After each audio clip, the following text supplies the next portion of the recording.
长官好，白慧同志，我是来换药的。我知道，葛主任跟我说的。你坐下来。哎，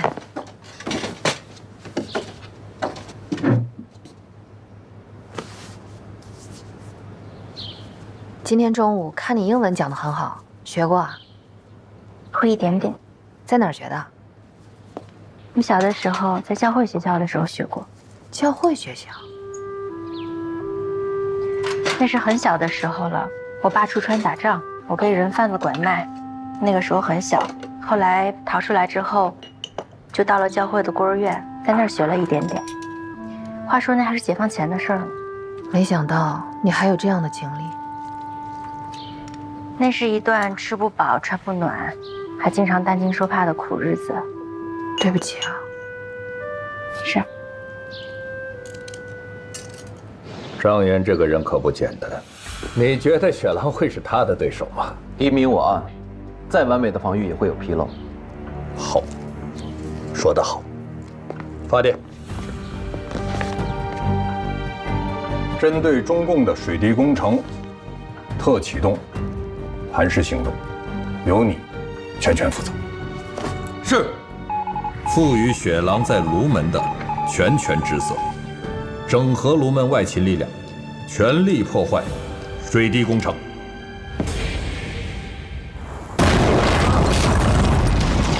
敌机场扩建，所以在这里炸山采石料的。看脚下，来，走去那边看看。往这边。咱们爆破组进了多少炸药，用了多少？哑炮的处理都有记录吗？有记录，我们是严格遵守安全生产守则的。咱们这爆破组啊，现在有多少人？33人。你这是枪伤？嗯。你真的见过特务啊？是不是还跟他们战斗了？这是我们的工作，没什么的。这次迎接专家团的节目演出，领唱应该能落到我头上了吧？是呗。哎，还有这次他和季专家的事儿，全厂区都传开，又不止咱俩说，你说他怎么能跟个没事人似的呢？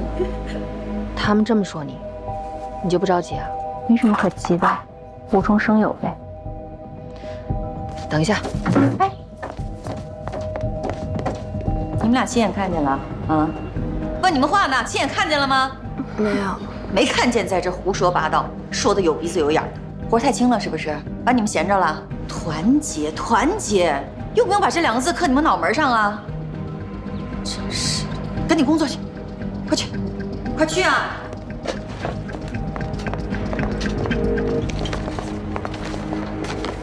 哎，这葛主任说话可够脆的，每一句话都说到我心坎里去了。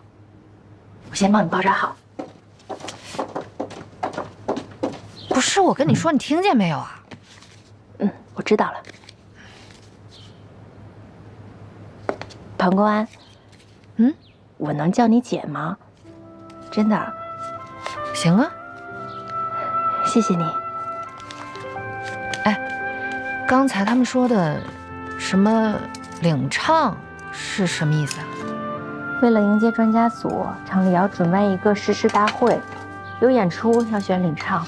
我其实没想跟他们争。这有什么争不争的？你是不会唱还是不敢唱？都有吧。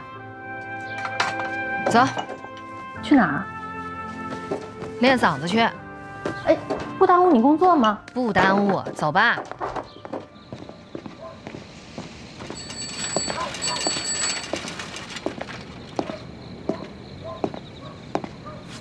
勇敢的理由，在你的眼眸，相对不能说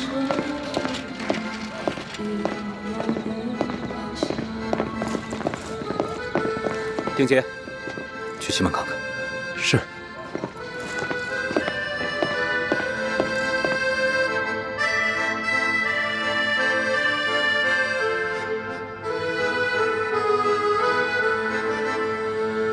勇敢的理由，在你的眼眸，相对不用说出口，一样的感受。无论去哪儿，结伴出发，执着以沉默表达，汇聚成铁流。哎，别停啊，接着唱。继续吧。季专家，刚才那个我说陈队长再来一遍吧。你不会跟庞红梅一样，处处盯着我吧？我就在厂里溜达溜达，我也不出场。怎么可能呢？我跟你一样，也是出来溜达溜达，顺便透透空气。相对不用说出口，一样的感受。无论去哪，结伴你还别说，唱的还真不错。是，哎，你说这要庞红梅站在上面，会是什么惨状啊？虽然没听过，但也不难想象，也就比那破锣好点吧。你这话要让庞红梅听见啊，她饶不了你。哎，这我倒不怕，当她面我也敢说，还不如破锣呢。雪狼有了新的指示，这回不是一个专家，而是全部。咱哥俩这回得弄个惊天动地的响了。这雪狼给了咱什么好处啊？要弄这么大动静？对了，让你弄炸药弄了没？弄了。还有啊，上回让你弄的那个小铜片，你得多给他弄点。行。咱现在公安开始查爆破组了，我时间可不多。就这2天吧，你那边得做成无头账，让他们无从下手啊。熬过这2天，咱哥俩就去台湾享福去了。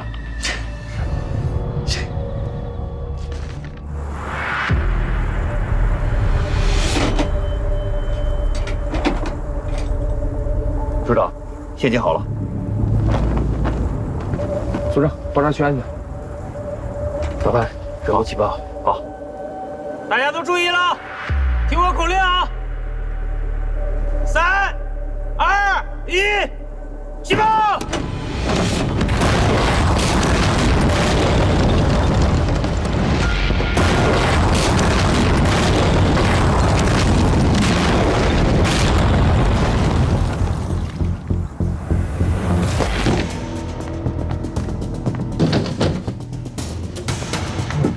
不对，炸山怎么会有这么大动静？走，去看看。炸住了！炸住了！忍着点哈，去那边有护士啊。没事，给你包扎好了啊，赶紧处理一下。来了，主任，别乱动，很快就好了。怎么样，还疼吗？忍一下，止疼药啊。药在这儿。你怎么样？怎么样？这里还疼吗？哎，季专家，好了，我看一下啊。给你包好了。手术室，快这边。护士，慢点。护士，怎么了？来个人扶一下。护士，来个人，来。来，小心，来了。护士，慢点，他的手受伤了。来这边跟我来。好。来，赶紧把针打上啊，消炎。你怎么来了？我也是一技厂的一份子啊，当然得来啊。包好了，自己不要沾水啊。炸山怎么会炸到人呢？厂长，您先别着急啊，他难免会有意外的嘛。爆破组是怎么搞的？谁负责？韩厂长，查清楚，为什么会发生这么大的事故？是。不应该是意外。为什么？你想，每次爆破作业都是经过精密计算，是可控的。你清楚啊这点？我刚来，什么也没参与啊。马上就需要你参与。什么意思啊？红梅的意思是，如果这不是一场意外的话，极有可能是有人蓄意造成破坏。既然爆破需要经过计算，肯定会用到你的知识。红梅，跟我来这边好吗？是，先过去了。快点，这边，小心点。好，这边。季专家，先救人。是。韩厂长，韩院长，肖院长，现在情况怎么样？哎呀，受伤的人太多了，重伤的就有好几个，得马上输血，但血库里的血不够啊。我是 O 型，万能型，抽我的。别，你是专家，抽我的。专什么家呀？救人要紧，在哪儿？啊，白慧，哎，带他去输血。是，跟我来。陆成，陆成，赶紧下通知，厂里各部门安排人献血，快！好，我这就去。献血的人越多越好。这打多少眼儿放多少炸药，不都是计算好的吗？那怎么会出事儿呢？按说不能啊，这一炮8个眼儿，每个眼儿放多少斤药，我都算好的。你看，我这都有记录的。这么大事故，必须得查清楚原因。对，一定要查清楚。你看我们爆组，这小一半人都进医院了。是啊。红梅，把炸药的出库还有使用记录全部带走，回去仔细核算。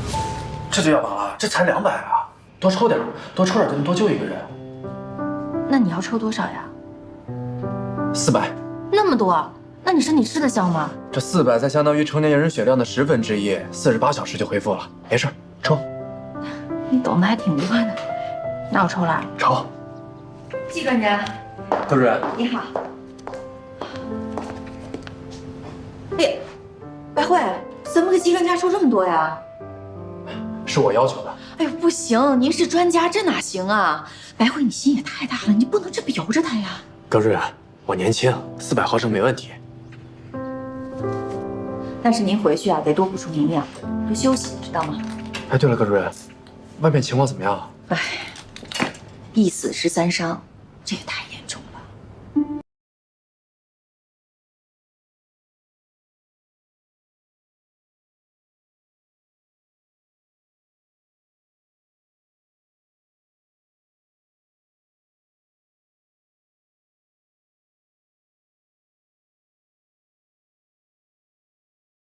咱们都已经算了3遍了，每次的误差都在1斤半左右。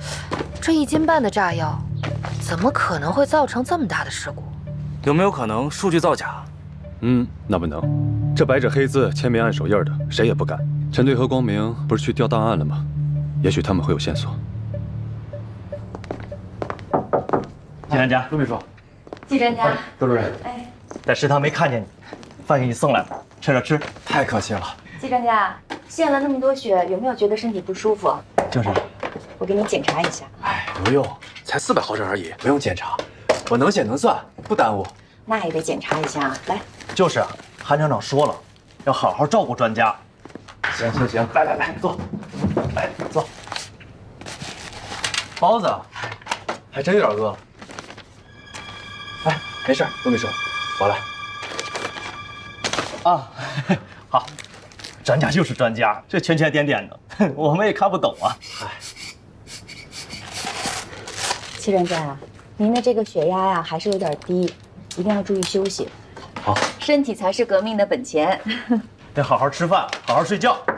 好，红梅同志，葛主任，陆秘书也在。那你们先忙，那行，我们先走了啊！哎，慢走，哎，忙，哎，注意休息啊，季专家。好。行啊，这个点还有热包子吃，倒也不错。几个包我觉得倒也不错了。肉的还不行啊？你找我来，不会就是为了来聊包子的吧？我是想来告诉你，我的判断是正确的。这事儿真得需要你参与。来，给我算一下，这个炸药数量和爆破威力之间的关系。这种低幼级的计算没兴趣。啊？什么叫低幼级的计算？我跟你讲，这一次爆破很可能和迪特的破坏有关系，你知道吗？我们现在正在全力排查这个原因。不是，我没跟你开玩笑，这是一件很严肃的事情。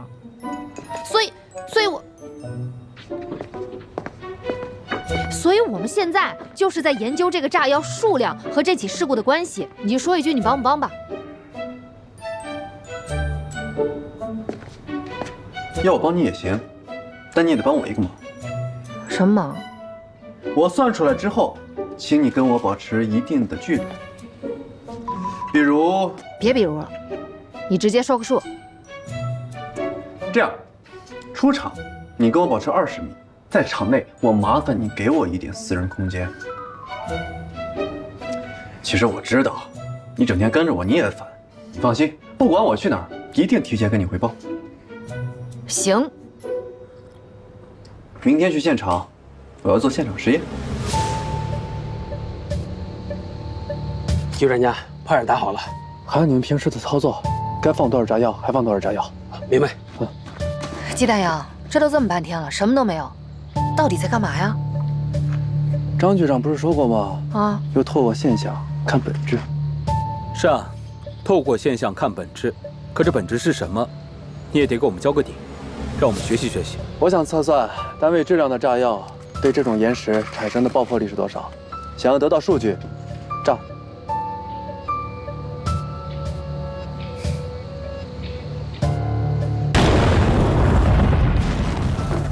安全！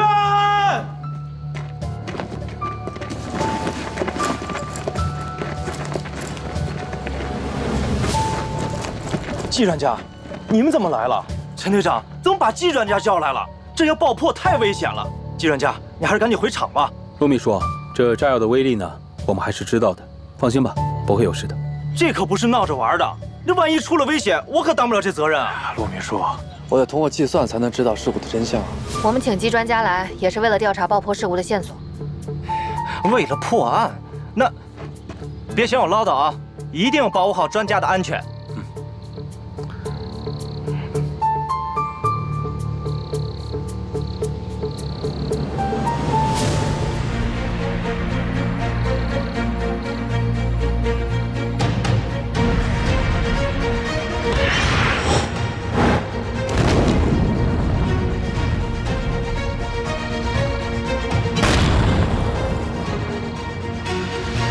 写什么呢？不懂，账目上的数据都准确吗？每次出货、进货、提货、使用剩余入库都清清楚楚。如果数据没错的话，昨天炸药的使用量比预定标准多了2公斤。谁能说好说？更麻烦的是，你们丢了5公斤的炸药。啊，不可能！这怎么能丢呢？5公斤，那是10斤啊，这么多，这怎么可能呢？就是那10斤的分量，那也不轻啊。丹阳，你确定吗？这可不能乱说。我的老师告诉我，实验结果就是真理。丹阳，你能不能再讲明白一点？就是季专家，你能不能跟大家伙说的明白一点？那你这是怎么算出来的？听不懂啊！1公斤 TNT 所产生的爆炸能量约为4200千焦。通过多次分量添加炸药的爆破，可得出炸药对于岩石质量产生的应力波数据。再结合这次的抛掷爆破漏斗半径，可得出昨天炸药的使用量大于预定标准，估算约多了2公斤。再结合账目上的数据与实际开采量做比对，可估算约有5公斤的炸药没有转化为爆炸能量。哇，这是专家，不知道对你们有没有帮助？帮助实在太大了，谢谢你。哎，行啊，你真够专业的，让你算出来了。我就说吧，真得需要你帮助。记好你的约定，20米。接过。谢谢。明白。就是这怎么能多丢了5咋？怎么回事？啊？炸药放在眼前就都丢了？赵组长，哎，通知爆破组集合。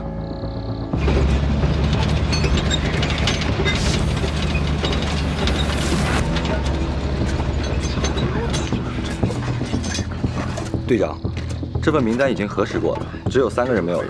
好，夏从军请了病假，单周去省城买设备，走了3天，剩下的就是这个钱大勇。都说他爱耍钱，罪有可依。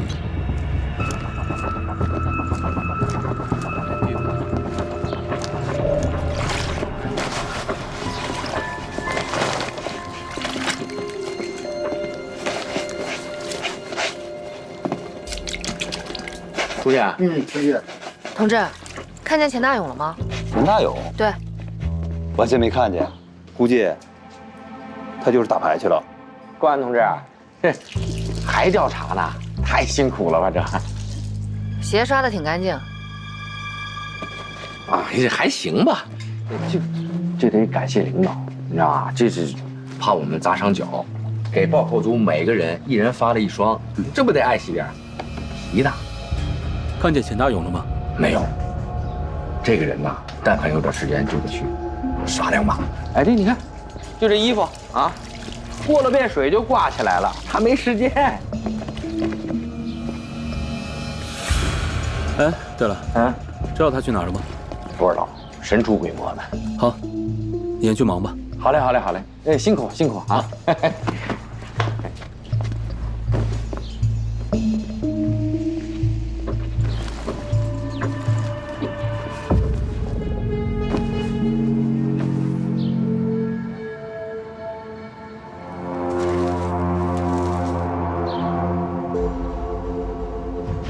报告是有人多放了炸药，所以才导致这次的爆破超过了预定的威力和范围。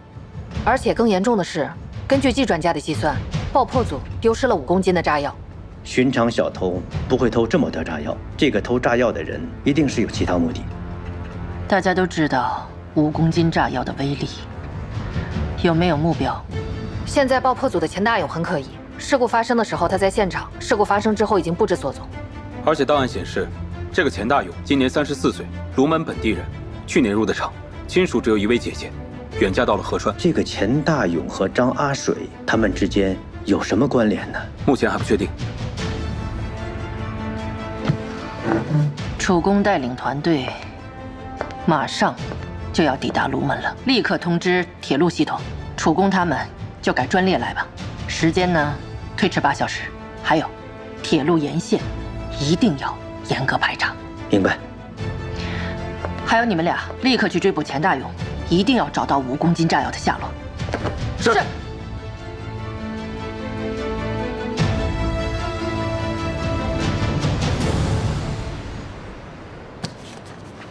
好了。好。把这给我拿着我看。主公，这有您的一封信，专人从卢门送来的。铁路方面说火车掉头，我们预计要在这儿停留8个小时，估计得在这个小站过夜了。希文啊，你们都过来。怎么了，主公？来来来，怎么了，主公？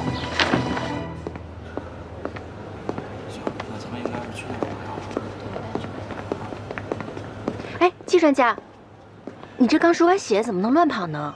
哦，我来取点止痛药。止痛药？你怎么了？哪儿不舒服？偏头痛，老毛病，这昨天晚上一宿都没睡好。那你这样的话更要多休息了，而且不能用脑过度。是药3温毒，能不吃就不吃。是，道理我懂，但这……对了，采石场丢失的炸药真的是你算出来的？传得这么快啊？我们刚才都在议论，你跟红梅姐都好厉害，一个能文，一个能武。谈不上，我也就是帮了点小忙。哎，红梅姐呢？她没跟你在一起啊？在厂里，她也不用在那儿都跟着。那你要是不乱跑的话，她也不用那么辛苦。这从专家楼到厂医院，要是这么近还要跟着的话，那真成24小时贴身护卫了。那你不是专家吗？白慧，2号病房。哦，来了。那我先去忙了。先忙。哎。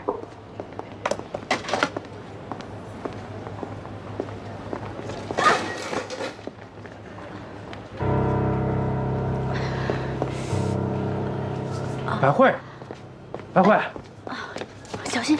白慧，怎么样？没事吧？不知道，好像是扭伤了。我说你也不小心点儿。我真没看见那儿有一桶水。没事，不打紧。哎，你千万别揉，你这个得冷敷，越揉第2天肿得越厉害。季专家，亏我还是医护人员呢，这些都是应该我向病人说的话。你把我说的都不好意思了。你先在这别动啊，我去想办法。哎，不用。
种事情怎么能麻烦您呢？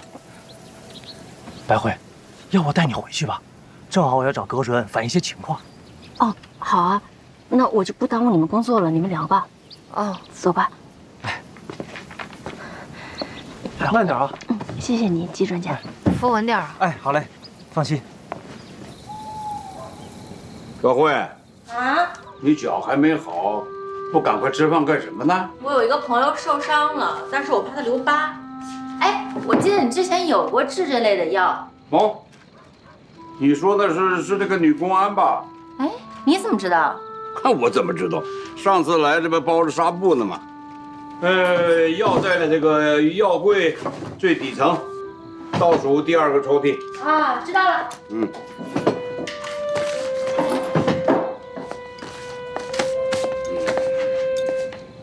哎，我还有一个朋友，他有点偏头疼，睡眠不好，你有没有办法？哼哼，说的是那个季专家吧？你怎么又知道呀？上次爸爸给他看嗓子，给他把过脉的。啊，哎，小慧，啊，你怎么现在跟人家走这么近呢？秘密，你在哪儿？行，药柜第4层第1个抽屉。啊，好嘞。嘿，这孩子。找着了，快来吃饭吧，都凉了。来了。瞧自己还一学一学的。人家这些人才来了几天呢，你现在就跟人家亲密无间了，你这成了？那不好吗？季专家和红梅姐都是特别好的人，正直、优秀，拔刀相助的那种。还拔刀相助，难不成他们还成了3侠5义的人了？哎，你别说，还真是。反正我是挺喜欢他们的。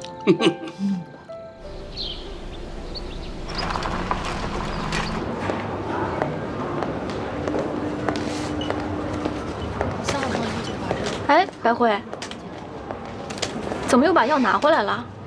红梅姐出去了，专家楼我又进不去，只能拿回来了。没事儿，不着急，他们又不是不来厂医院了。可是我爸说这祛疤膏药得赶紧服，再就是季专家，他也不能总吃西药止痛。白慧，别说我没提醒你啊，你这在给专家送药，那流言蜚语真得满天飞了。我也担心这个。哎，我给你出个主意，你去食堂，把药放在他们的饭盒里，这样他们吃饭的时候不就能看见了吗？别人又不知道，是吧？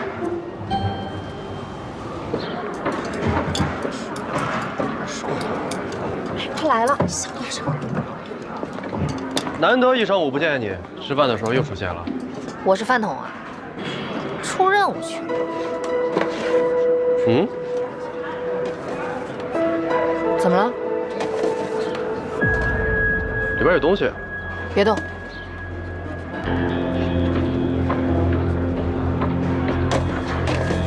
这么浅。往后退。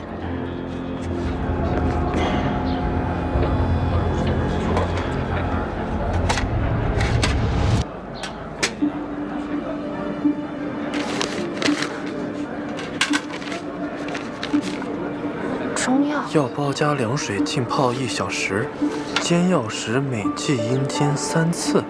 谁给你的？不知道啊。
好，给我，你去吧。好。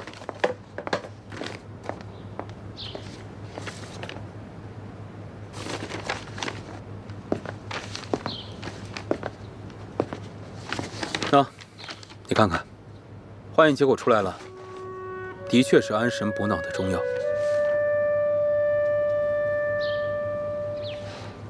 不是队长，你说这白慧也真有意思，就不能大大方方的给吗？这也没什么问题啊。红梅同志，你换位思考一下，如果你是白慧的话，我又不是他。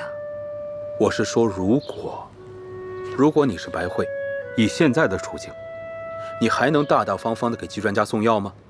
啊，不止这个，你的饭盒里也有。去疤膏？做过化验了，没有问题。化验的医生说，这祛疤膏呢是白慧父亲制作的。庞红梅同志，我觉得你最近精神有点高度紧张了。我还就紧张了，正好，你要觉得我有问题，你换个人跟他，我不跟了。这关键时候怎么能撂挑子呢？报告，队长，我们在排查前男友社会关系时，发现了一个相好的，在城郊。好，行动。哎，你干什么去？可没说带你啊。啊？行了，你们俩赶紧去。是。那我干嘛呀？这才是你的首要任务，赶紧解决好。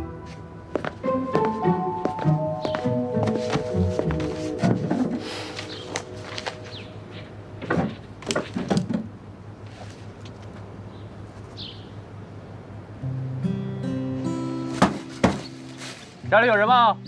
哎，白慧，白慧，哎，来了。哎，季专家，红梅姐，你们怎么来了？啊，快请进。你爸爸在吗？我爸他去看诊了，可能很快就回来了。你们坐吧，我给你们沏茶去。谢谢啊。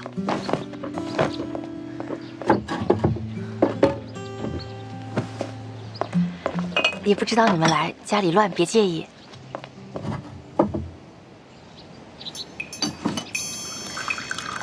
白慧同志，我这次来是专程跟你道歉的。今天中午是我没讲究方式方法，没顾及到你的感受。现在事情已经查清楚了，确实是我误会你了，对不起。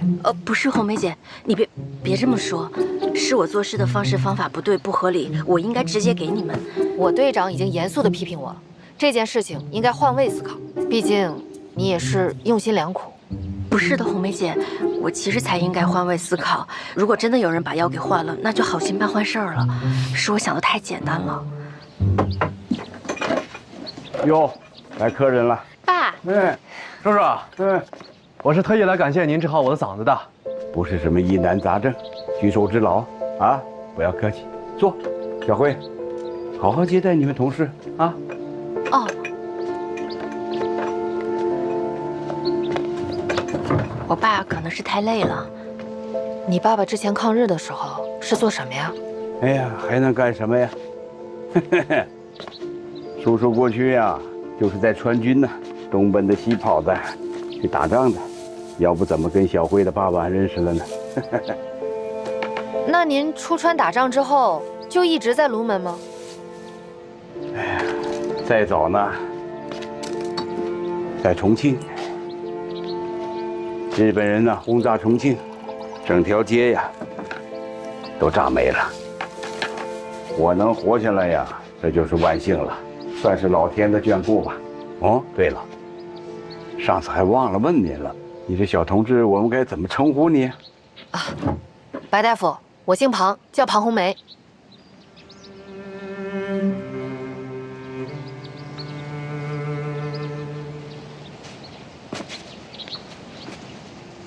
你姓庞？是。你是啥子地方人呢？我北京人。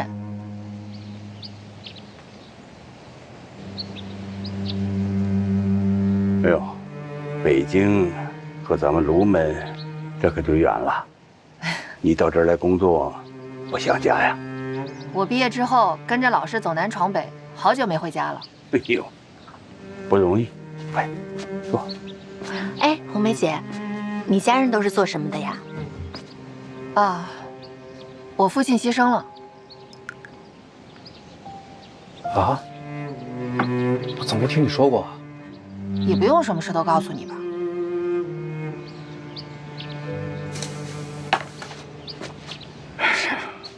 你看看你们两个，年纪轻轻的，一个是大专家，一个是公安，哎，前途不可限量啊！这都是做大事的。我们小慧也不错，虽然是个小护士，安安心心、平平安安的照顾病人，也挺不错的。哦，叔叔，现在都是新中国了，大家人人平等，没有这些高低贵贱之分了。哎呦，说都是这么说，但实际上呢，那还是不一样啊。你们两个做的就是大事，小慧再怎么的，你看她跟你们一比，她还就是一个小小的护士，不出什么医疗事故的，我也就烧高兴了。你们聊，你们聊，哎。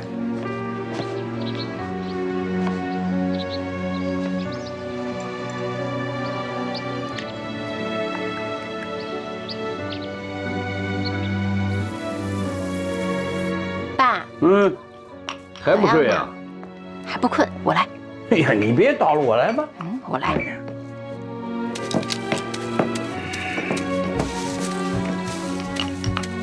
爸，你今天怎么跟季专家和红梅姐说那些话呀？他们都对我很好。哎呀，爸爸知道他们对你很好，但是小慧啊，就这两个人，这一个呢，国外回来的专家，一个呢，这是公安，你这都够不着。什么够着够不着的呀？什么够不够得着？咱们这如果不搞这么大的工程，他们能来咱们这儿吗？等哪天工程一完了，他们又天南地北的去飞去了，你怎么办呢？听爸爸的话吧，啊，还是啊，平平安安的过好咱们自己的日子啊。这比什么都强。知道。不过你放心，咱们这日子呀，只会越过越好。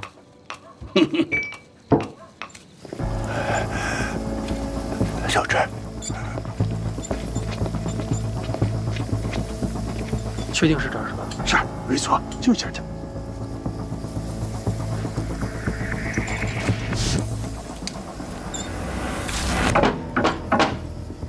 谁呀？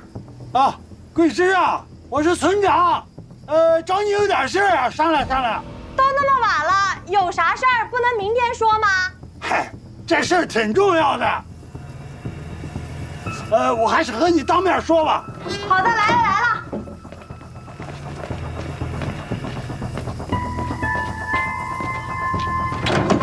村长，什么事儿？贵师，来，这是，进。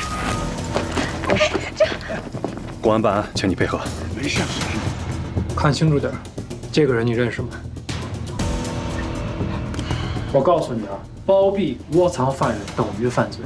快说，他去哪儿了？烟头没灭，人刚跑。你们两个跟我来。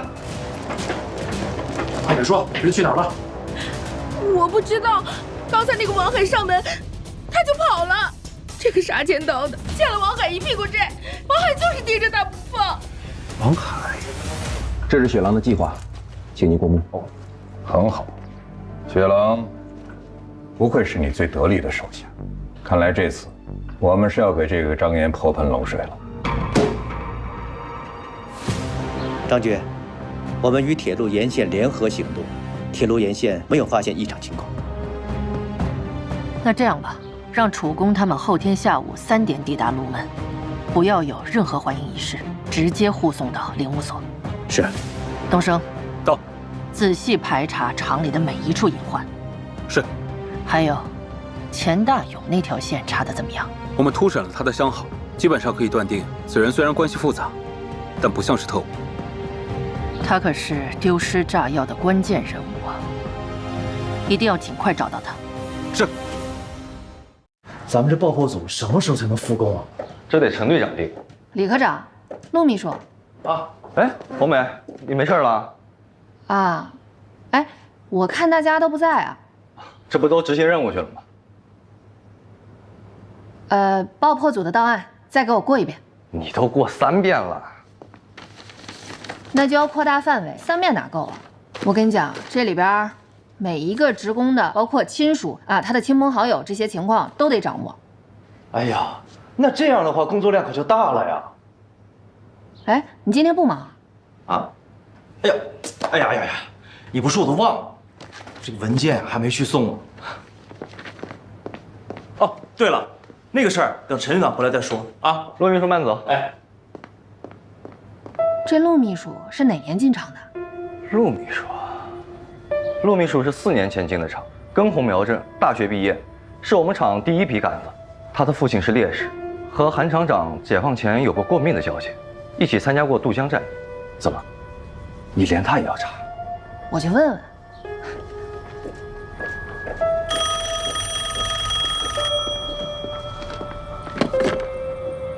专项组，什么？季专家要出场？好，我知道了。他又要出场？哎，帮我捡一下。哎，你是不是狗熊啊？怎么拿一些还掉一些啊？还没拿够啊？差不多得了吧？哎，你不知道啊，除了数学方面的资料啊，我还得准备材料学方面的资料。我师兄是材料学家，我翻译他的笔记要用。我现在啊，都快成半个材料学家了。同志您好。您好。我刚才啊听我们管理员讲，有人要找单子上的这些书，是你们2位吧？哦。这些书呢，第一专业性都比较强，另外呢，大部分呢在国内都没有出版发行。不过既然2位是从仪器厂来的，那么我想办法从北大和清华的图书馆帮你们调阅。好，谢谢您。您哪位？哦，自我介绍一下，我叫骆江宁，是咱们图书馆的馆长。我呢接到了通知，只要是咱们仪器厂需要的书籍和资料，我们一定全力配合。这位就是海外归来的专家吧？哎，你好，罗馆长，我叫季丹阳。哎呀，季专家，你好，你好。那我一定想办法帮您找到原版的英文资料。哎，您怎么知道他海外归来的？我是听我女儿讲的，她呢也在仪器厂工作。谁呀？是咱们厂医院的护士，叫骆珊珊。哦，我知道她。好，那您2位忙，我去找这些书，有眉目了给你们打电话。好嘞，谢谢您啊。哎，完了，现在连馆长都知道你了，这能说明什么？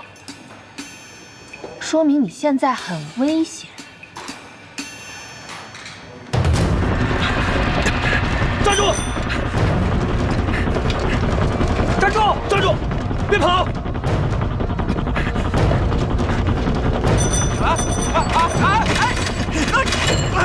干嘛呢？站住！站住！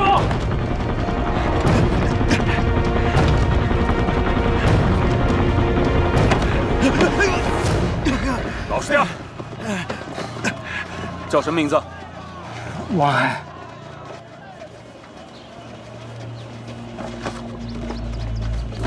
看，这个人，你认不认识？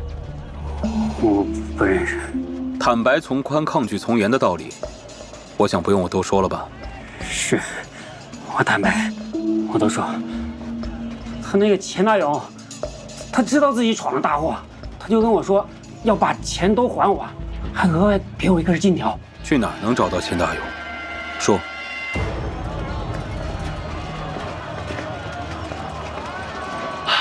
自由，难能可贵的自由。白慧，哎，嘿，哎，说好的20米呢？加油！那你快点，好好休息，别劳累啊。小慧，知道，泰山磐石散有补气养血、安胎之功。再给加。白慧，哎，季专家，哎，白叔，哎，季专家，红梅姐，你们怎么在这儿啊？啊，这还不得感谢我们庞大公安今天格外开恩啊，允许我出来透透气。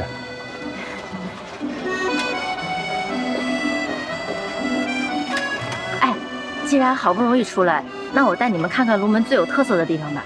过这个桥有一个集市，那儿才好玩呢。好啊。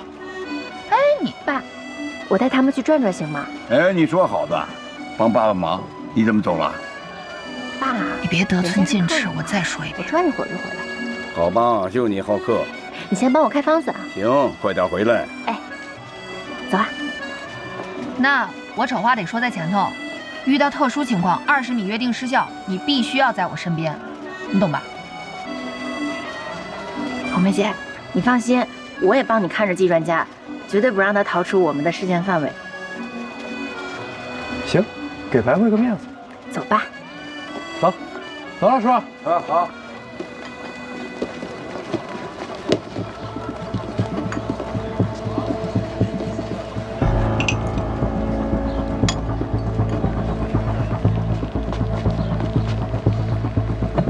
钱大勇说了，中午1点在河堤路茶馆，他给我钱，我给他车票。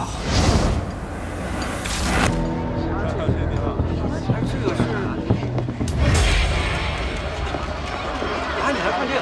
这有意思啊！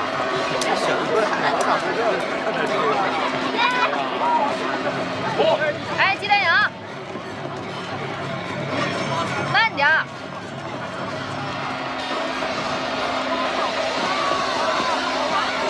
这是什么呀？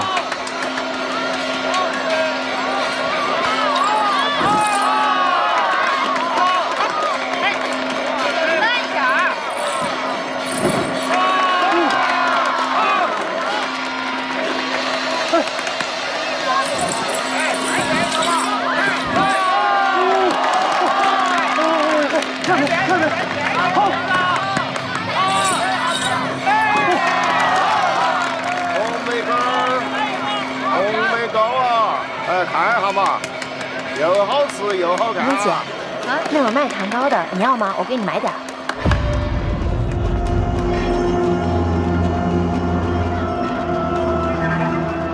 你先别去了，你替我在这看着，别乱动啊你们！我马上回来啊，别乱动！不是我，干嘛去了？不知道呀。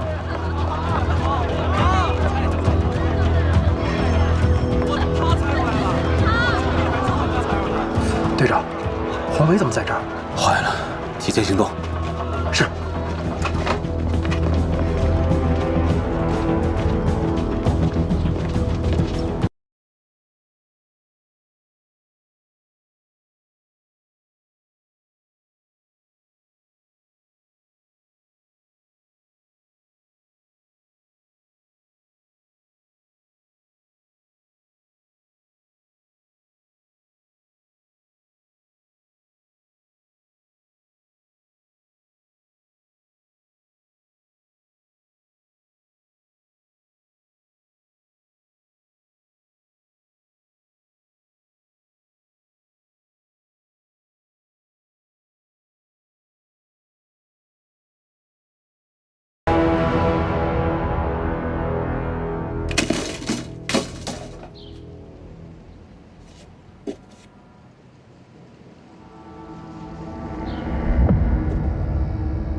红梅，怎么样？有没有事？我不是让你在那儿待着吗？我看你就一个人，我担心你有危险。看不好他是吧？对不起，红梅姐，我是真的拦不住他呀。这儿很危险，带着他赶紧走。别赖人家，哎，你别怪他，是我自己要跟过来的。小心！哎，小心！小心！放开！给我站住！别跑！红梅，保护弹药啊！你小心点儿！没事吧？我没事儿，你怎么样？这么严重啊？去厂医院吧，我给你处理一下。啊。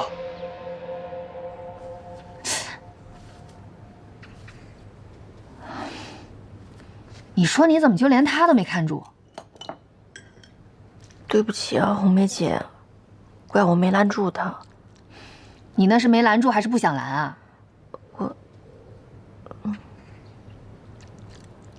跟他在一块儿我就没好事。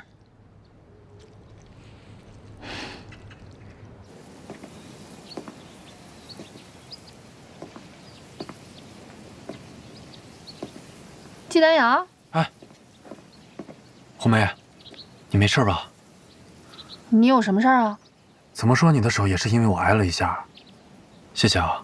你呀，以后离特务远点，就是对我最大的感谢了，知道吧？不是，那谁知道那特务就爱往那酱缸里藏啊？那味儿不味儿啊？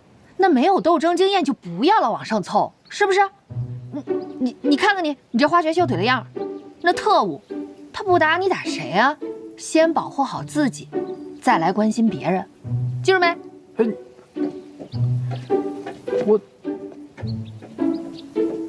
我这好心好意的关心，这什么态度啊？是。这次抓捕行动是我布置不周，让钱大勇给跑了。我深刻总结，深刻检讨。给我。请老师放心，专项组一定会追查到底。我的错我认，不用你替我背锅。我没有替任何人背锅，因为我是队长。哎，对了，你刚才说你的错你认，你告诉我，你错在哪儿了？你们布置的抓捕计划，因为我打草惊蛇，让钱大勇给跑了。所以我说呀，任务失败，我该承担责任。这样。不过你说的这些呢，是我的错。我的任务是抓捕钱大勇，任务失败了，责任在我。听明白了？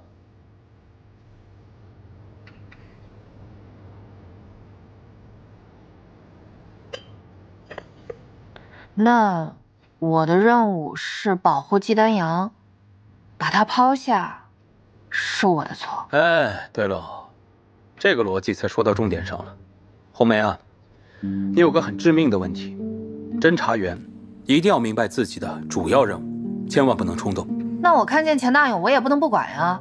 那你要设想一下，假如这次敌人是声东击西，他们的目标就是季丹阳，你考虑过后果吗？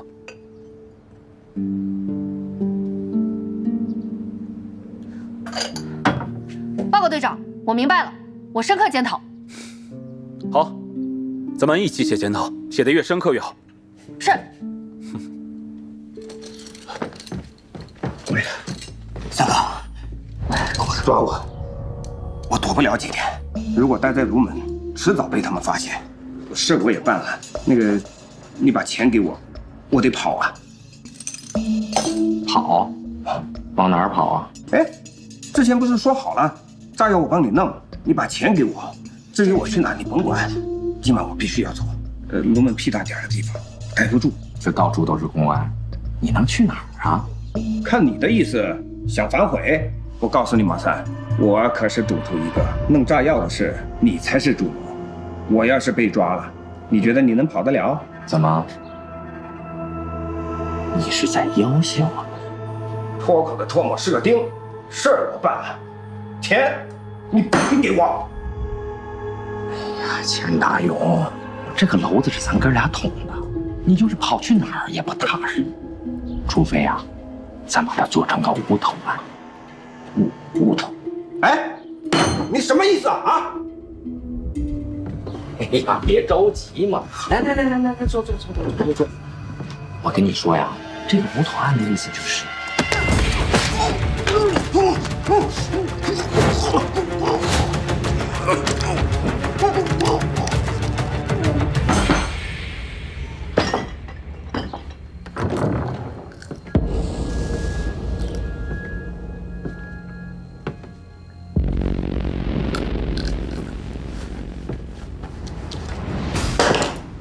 东西拿到了吗？就把他杀了。拿到了，放心吧。公安查他呢，他想好的那儿也被端了。这个草包扛不住事儿，对吧？咱哥俩现在手上可都沾血了。雪狼安排的行动，咱可得抓紧呐。专家团队马上坐火车到卢门。你要炸火车？你现在又不是铁路调度员了，你知道车什么时候到？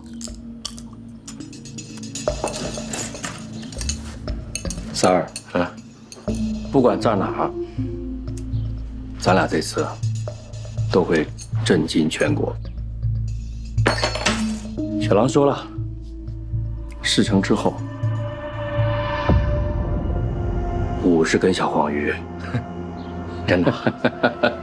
行吧，咱哥俩潜伏了这么多年，活得像狗一样。如今呢，这日子到头了。来，护同志们，集合了，都这儿集合一下来。陆秘书有重要的事情要宣布。为保障专家组专家们的身体健康，经上级决定，我们要立即组建一支医疗保护小组，为专家们的健康保驾护航。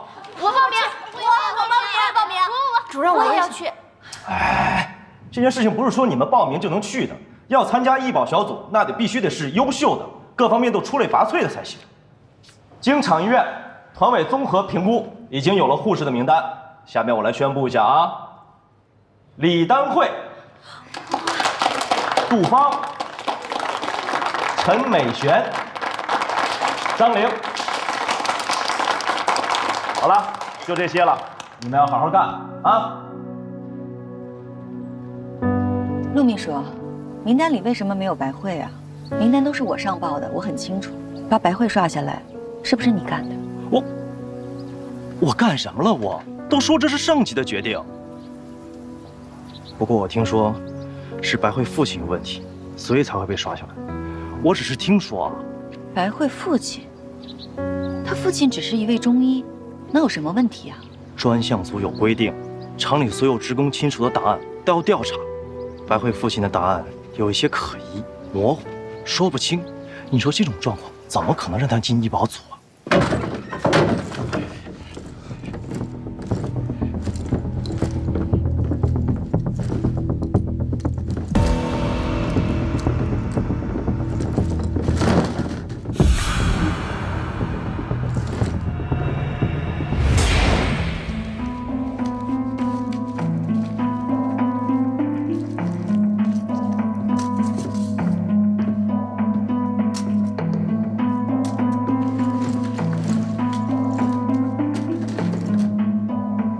滕斌，写好42码。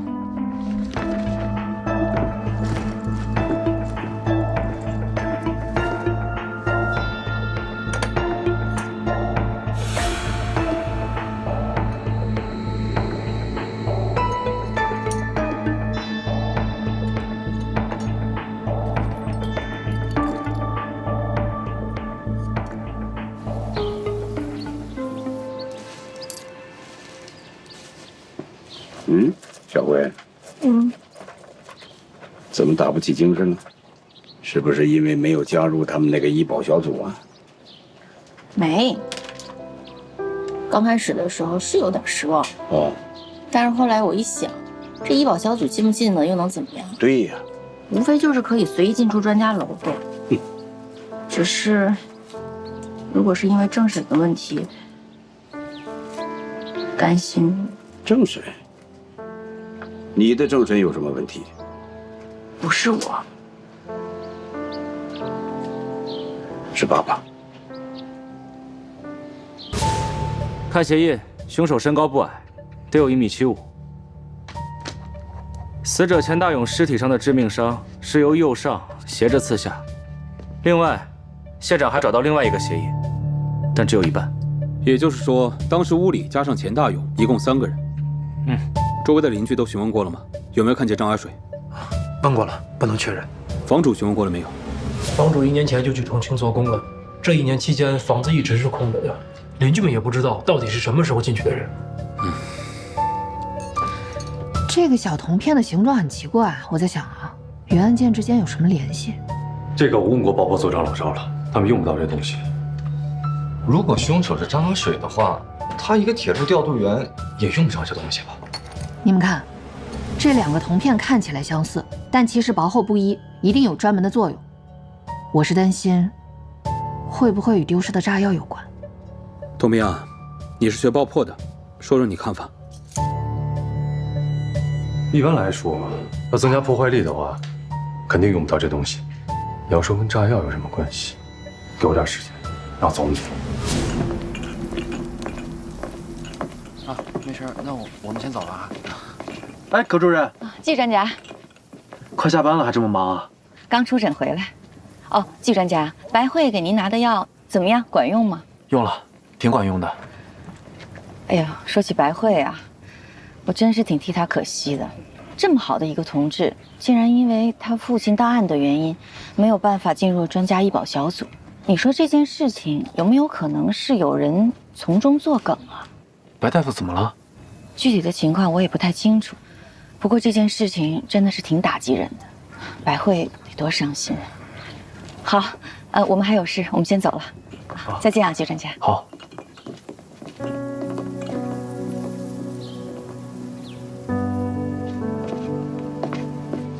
爸，这事儿你别不上心。我记得我小的时候，你经常一走就是几个月。你档案上抗日那会儿的事儿都是一笔带过。还有就是，卢门马上就要解放了，那以前都好好的，就那个时候你腿上又挨了一枪。那你说这些事儿一旦被他们问起来，你怎么说呀？我能怎么说？齐丹阳，哎，你怎么样？胳膊有没有好点儿？你是不是要出场啊？没空啊？出什么场啊？那什么事儿啊？我问你，你知道白慧落选医保小组的事吗？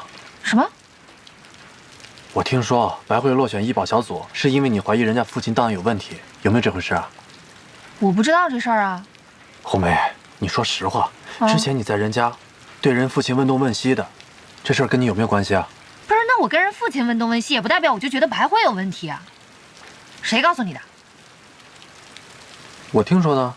如果这事儿是真的，那就是领导和组织的安排，那一定有他们的道理，知道吗？我当时就是跟着邓锡侯的22集团军出船去打鬼子。当年咱们船军那个炮、枪啊，武器烂的真是没法再烂，只能跟小鬼子死磕了。你亲生父亲，也就是在那个时候牺牲的。我呢，当时在战地医院里，侥幸活了下来。你父亲呢？委托我，让我一定把你找到，要替他把你带大成人。白护士没有进医保小组的事儿我知道，陆秘书特意拿着白明翰的资料来找过我，所以他的档案真有问题？也说不上有什么问题吧，就是写的比较含糊。陆秘书的意思是，专家们的事儿都非同一般，还是谨慎一点好。我觉得有道理，就把白慧拿掉了。我看到这上面写着，这个白明翰在解放卢门的时候负过伤，还立了功。是，说是给解放军带路，在东山包围逃跑的小队国军时候中的枪。怎么了？有问题吗？哦，没什么。李科长，这个资料放我这儿，我再看看。啊，好。后来的事儿你就知道了。腿上这枪伤吧，是国民党要撤退的时候，要拉着我去当随军医生。逃跑的时候，被他们打了一枪。我就是想啊，我家里还有你这么个宝贝女儿在等着我，我拼死也得回去。我要替你爸爸把你带大，把你培养成最好的女孩。唉，谁能想到，哼！可惜呀，爸爸没能力啊。谁说的？爸，在我心里，你是这个世界上最好的爸爸。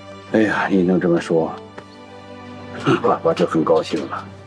那个时候兵荒马乱的，能活下来，这就不错。你说，小慧，就这些事儿，能都写到档案里去吗？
怎么了？风风火火的。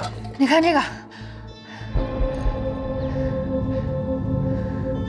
铜片被氧化了。对，我在想，这是不是也是个方向？要不要问问童斌？动让他们开会。是。你们看，这是一个铅管，中间这个黄铜就是咱们发现的这种黄铜片。黄铜呢，可以根据这个铅管的口径大小不一，放置在中间，做好密封之后，隔离成2个不同的舱室，两边分别填充3硝基酚与硫酸，然后两端做好封口。黄铜片可以被硫酸腐蚀，一旦被硫酸腐蚀击穿之后，3硝基酚与硫酸就会发生化学反应，向两端喷射出大概20公分左右的蓝色火焰，然后引爆雷管，产生爆炸。一定要是这种铜片吗？这黄铜片吧，讲究还挺大的。黄铜呢称为铜锌合金，含锌量越高，越容易被硫酸腐蚀，与硫酸发生化学反应的剧烈程度也就越大。但是咱们发现的这种称之为阿尔法黄铜，因为它含锌量不足35%。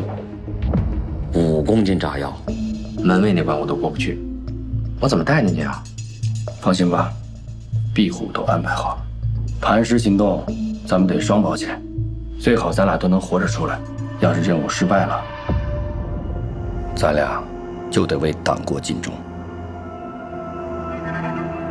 从49年前服到现在，我第一次觉得自己是个人。哎，童斌，我还想问一下，就是他们怎么去计算这个定时的时间啊？关键就在这个小铜片了。咱们发现的这种0.8毫米的黄铜片，与70%的硫酸进行反应的话，腐蚀穿的时间差不多是20分钟。现在一个特务还要学习这些知识啊？是啊，能做出这么精密的炸弹，说明这特务一定是受过专业训练的。你们可千万别小看这个炸弹啊！2战的时候，施陶芬贝格在狼堡刺杀希特勒，用的就是这种炸弹。20分钟，还有1个小时，专家组就要到站了。你压力也别太大了，咱们都已经布控的这么周密了，这应该不会再出什么乱子了。我也是这么希望的，但是我们是外来的和尚，特务才是坐地户，我就怕他们有什么后门。哎，我听说这仪器厂在解放前是国民党的一个兵工厂。兵工厂？对。你是怎么知道的？白慧的父亲说的。这保不齐特务还真有后门。当年建造这个地方的时候，一定有施工图纸。施工图纸？嗯，我知道了。哎，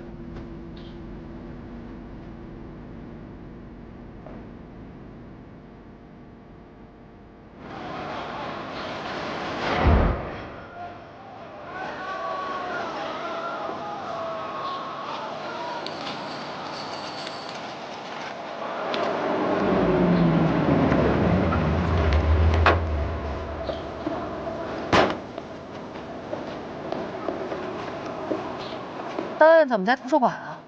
打电话问过了，这解放前的部分档案就放图书馆了。看看。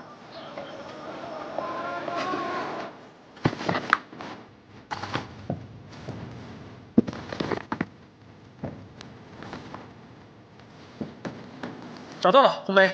找到了。来，快，你看看。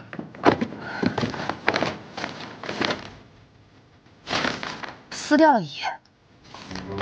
看。周俊，27号，不就是前天？马上会场。是。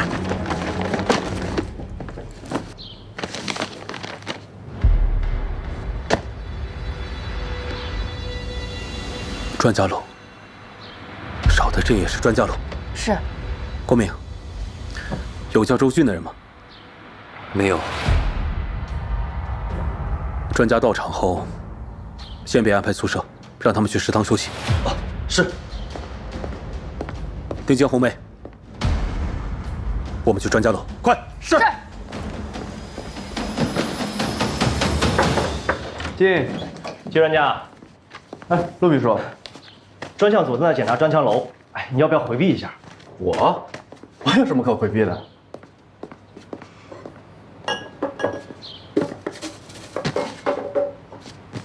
季专家，你也喜欢诗啊？你会英语？啊，是，大学时候学过。不过这英语拼写好像，有意为之。啊？故意这么写的？是啊，因为啊。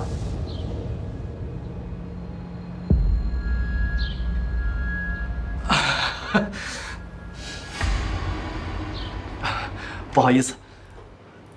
那你们先聊，我再去通知其他人。哎，好嘞，慢走啊，陆秘书。哎，过来给我看看。哎呀，快点吧，我没时间跟你这儿开玩笑。这里是专家楼的设计图纸，但是第一页被人撕掉了，你看。这以前还真是个兵工厂啊，还真让白大夫说着了。你快帮我看看，如果特务在专家楼下手的话，那么5公斤炸药，他们最有可能安放在哪里？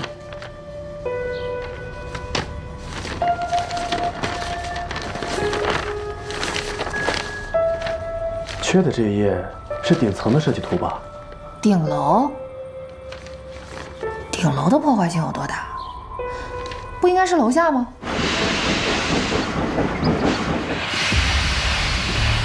周公您好。您好，您好，您好，张局长。周公您好。您好，您好。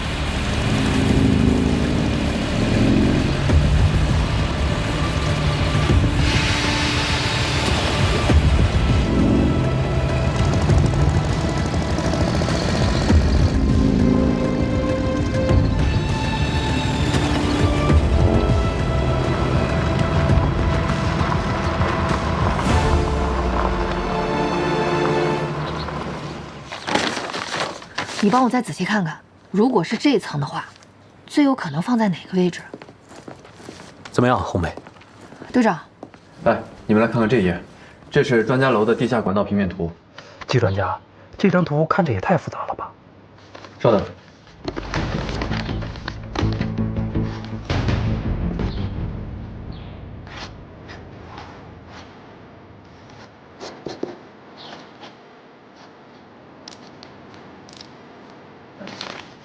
这样就能看懂了吧？着重看看那几根柱子，那是专家楼的承重点。这根柱子为什么不在管道里？这是桩基，在1楼的这个位置。不愧是季专家，丁姐，跟我下管道。是，走。你这不是能看懂吗？这不跟你学的吗？哎，你再帮我看看，哪还有没有问题？这块对吗？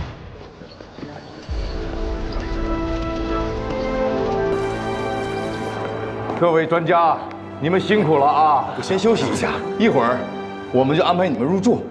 哎，好嘞，谢谢谢谢厂长。好嘞。不是，哎，厂长，专家楼那边检查怎么样了？怎么还没结束呢？要我再去看看？快去看看。好。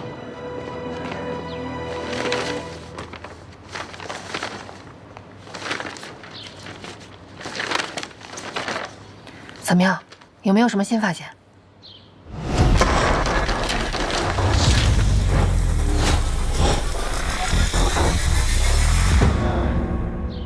我按照图纸走了一遍，如果专家楼下面没有炸弹，实在想不到他们会放在哪里。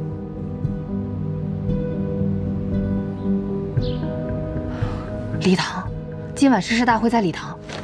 来，这是礼堂图纸，再看一遍。看过了。再仔细看一遍。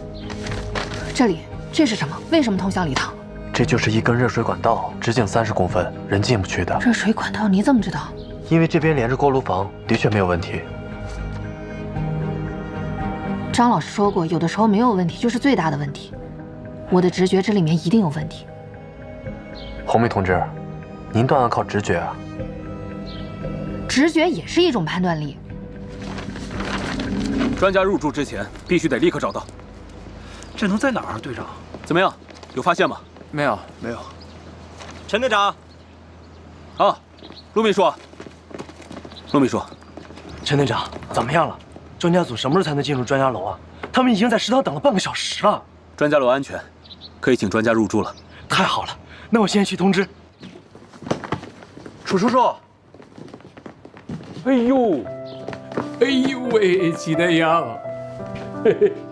一晃10年了，跟你爸年轻时候一样。楚叔叔，您也是，这么多年了，一点都没变，还这么年轻。没变吗？革命人永远是年轻。专家楼图纸的事，发现太迟了，少了一页，应该是敌人要转移我们的视线。还有2个小时，誓师大会就要召开了。专家楼和地下通道已经排查完毕了，要派专人守护。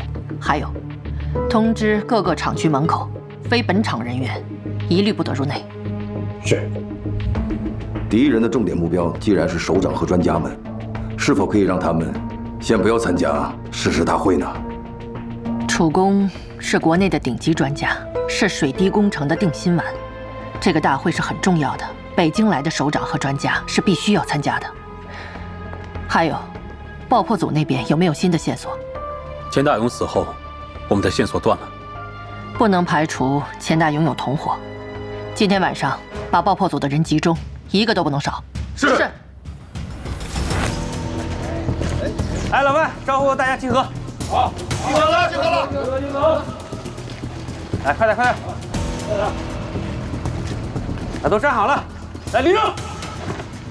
来，开始报数，1、2、3、4、5、6、7、8、9、10、11、12、13、14、15、16，加上我17，应该有18人啊。看谁不在？组长，马三不在，不知道那小子跑哪去了。是，没看着马三。谁看见他去哪儿了？看不见。马三，看见了吗？马三，少了一个人，马三不在。队长，啊，队长，爆破组的马三不见了。马三，查一下，看他有没有进场记录。查过了，没有记录。这样，你跟红梅马上去他家进行搜捕。是。童斌，通知各个出入口，见到马三立刻采取强制措施。还有厂区的车间、办公楼、专家楼、工人宿舍，查，一定得找到马三。是。光明，礼堂这块一定得做到严防死守。是，跟我走。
红梅，你过来。你看，这是汽车灯泡。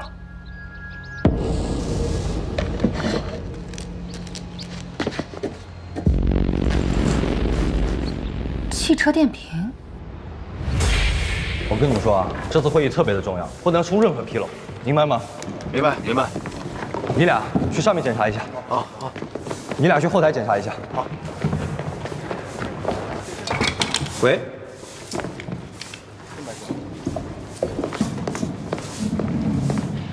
你在干嘛呢？喇叭突然没声音了。喇叭不响，你拍话筒干嘛？赶紧排查。怎么了？坏了，音箱出问题了。什么？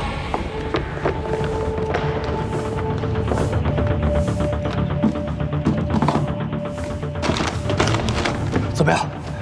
音响纸盆全都碎了。奇怪，下午试音的时候还好好的，这会儿怎么全坏了？关键时刻出大事儿，有什么解决方案？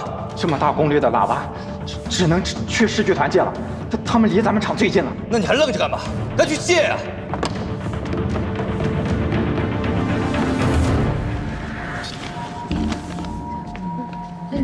真没想到，你居然真的报名参加了。你平时最怕出风头了，怎么突然想通了？因为我认识了个好榜样。这就对了嘛，自信的白慧最美了。你看人家都听不下去了。哎，你说我就不会唱歌，我要是会唱歌的话，那我是不是也能给专家表演节目呀？那我们俩一起唱。那不行，我丢人。其实我也挺紧张的，你看那么多专家，还有国外回来的，万一搞砸了怎么办呀？哎，没事儿，你就好好演就行。到时候啊，给那些医保小组的人好好看看，加油，加油！